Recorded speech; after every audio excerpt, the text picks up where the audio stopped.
शिवपाल के भगवाधारी होने के संकेत, प्रगतिशील समाजवादी पार्टी की सभी प्रादेशिक राष्ट्रीय कमेटियां भंग, भाजपा में जाने की अटकलें के बीच शिवपाल यादव का बड़ा फैसला। तो भाजपा में जाने के अटकलों के बीच शिवपाल यादव का एक बड़ा फैसला, इस आदेश के साथ ही खत्म कर दिए गए सभी पदाधिकारियों के पद भी। इससे पहले समान नागरिक संहिता के समर्थन में भी उतरे थे शिवपाल। कुछ दिन पहले शिवपाल की हुई थी योगी आदित्यनाथ से मुलाकात, तभी से थी शिवपाल के भाजपा में शामिल होने की खबरें।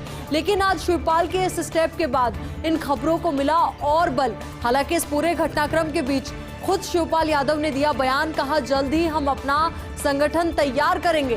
तो एक बड़ा बयान भी शिवपाल यादव की ओर से दिया गया है। हालांकि अब इसको लेकर के अटकलें इसी बात को लेकर के तेज है कि शिवपाल भगवाधारी हो सकते हैं। प्रगतिशील समाजवादी पार्टी के सभी प्रादेशिक राष्ट्रीय कमेटियां उन्होंने भंग कर दी है। अब इसी को लेकर ज्यादा जानकारी के साथ और बातचीत के लिए हमारे साथ हमारे सहयोगी और UP news editor Gyanendra Shukla ji हमारे साथ जुड़ चुके हैं। ज्ञानेंद्र जी, एक के बाद एक घटनाक्रम सामने आ रहे हैं और संकेत साफ है कि कभी भी शिवपाल भगवाधारी हो सकते हैं।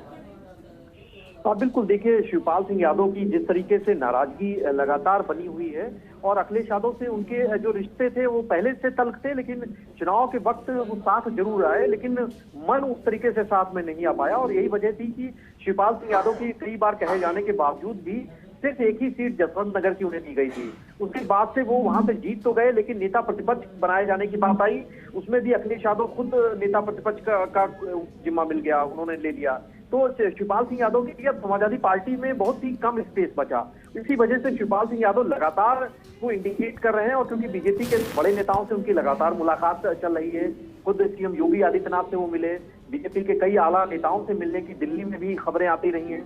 तो शिवपाल सिंह यादव ने इधर जो बयान भी दिए हैं, चाहे वो समान नागरिक संहिता हो, चाहे राम को लेकर उनकी भक्ति दिखाई दे रही है, क्योंकि ये समाजवादी पार्टी का जो स्टैंड था उससे एक है। समान नागरिक संहिता बीजेपी की लाइन है और उसको अपनाते हुए शिवपाल सिंह दिखाई दिए और बीजेपी के तमाम नेताओं से बातचीत करते दिखाई दिए। तो उसके बाद अटकलें तेज हो गई कि वो बीजेपी में शामिल हो सकते। ज्ञानेंद्र जी, अगर एक एक करके पूरे घटनाक्रम को हम देखें तो अगर शुरुआत से बात करें विधानसभा चुनाव के परिणाम से पहले की, तो शिवपाल यादव उस दौरान समाजवादी पार्टी के साथ खड़े हुए नजर आए। हालांकि इससे पहले इस बात की भी बातें थी कि वो अभी भी नाराज चल रहे, पर जैसे तैसे उन्हें मना लिया गया। पर अब जब परिणाम सामने आए उसके बाद वापस से उनके जो तेवर हैं वो तल्ख हो गए हैं। तो क्या उन्होंने इसको एक ट्रायल के तौर पर देखा कि अगर विधानसभा चुनाव में अगर अच्छे परिणाम सामने आते तो सपा के साथ रहना है, नहीं तो बीजेपी की तरफ अपना रुख करना है?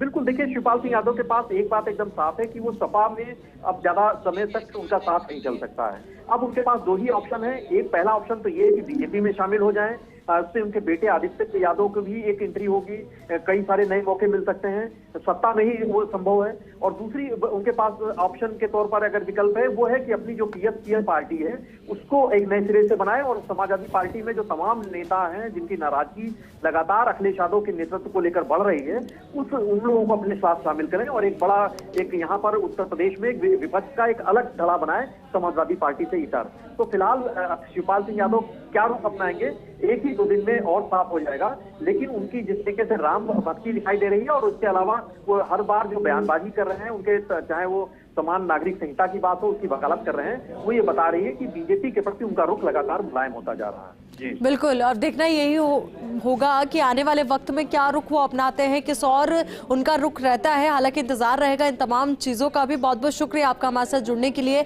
और पूरी बातचीत के लिए।